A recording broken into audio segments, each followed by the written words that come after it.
பனித்துளிகள் March 11 2026. இன்றைய தியானத்திற்கான தலைப்பு பாதுகாக்கும் தேவன். தியான வசனம் சங்கீதம் 91:6.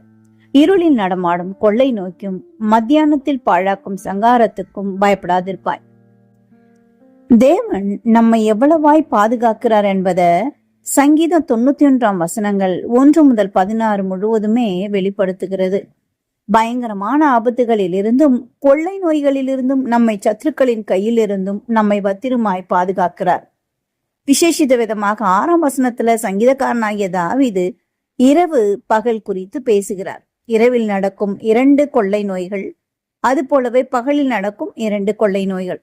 1 நடமாடும் அம்புகள், 2 பாழாக்கும் சங்காரங்கள். எதை குறித்தும் நாம் பயப்பட தேவையில்லை. இரவையும் பகலையும் உண்டாக்கின தேவன் அவைகளை இன்னும் தம் கட்டுப்பாட்டுல வைத்திருக்கிறார். தேவன் வெளிச்சத்திற்கு பகல் என்று பெயரிட்டார் என்று ஆதியாகமம் 1:5 வாசிக்கிறோம். யோசுவா யுத்த காலத்துல நின்ற போது இருள் சூழ ஆரம்பித்தது. சூரியன் அஸ்தமிக்கும் நேரம் நெருங்கியது. யோசுவாவோ தேவனின் பட்சத்துல நின்று சூரியனுக்கும் சந்திரனுக்கும் தேவ கிருபையினால அதிகாரத்தோடு கட்டளையிட்டார். சூரியனே, நீ கிபியோன் மேலும், சந்திரனே, நீ ஆயலோன் பள்ளத்தாக்கிலும் தரித்து நில்லுங்கள் என்று சொன்ன போது தேவன் யோசுவாவின் சத்தத்தை கேட்டு அவைகளை தரித்து நிற்கும்படி செய்தார். பகலானாலும் இரவானாலும் கர்த்தர் நம்மை எல்லா தீங்குக்கும் விலக்கி காப்பார். அவர் நம் ஆத்துமாவை காப்பார்.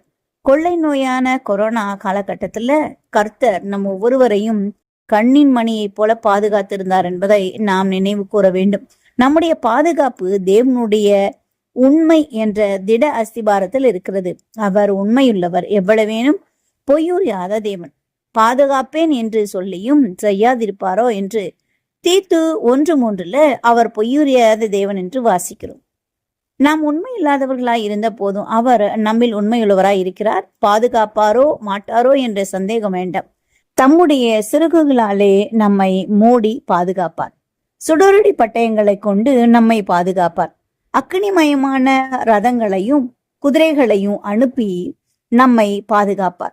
எல்லாவற்றுக்கும் மேலாக தம்முடைய சிறகுகளினாலே நம்மை மூடி சட்டைகளுக்குள் நம்மை மறைத்து பாதுகாப்பார்.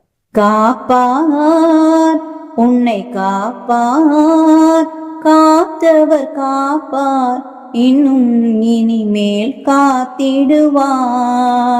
கலங்காதே மனமே, காத்திடுவார் என்று பாடி தேவனை துதிப்போமா?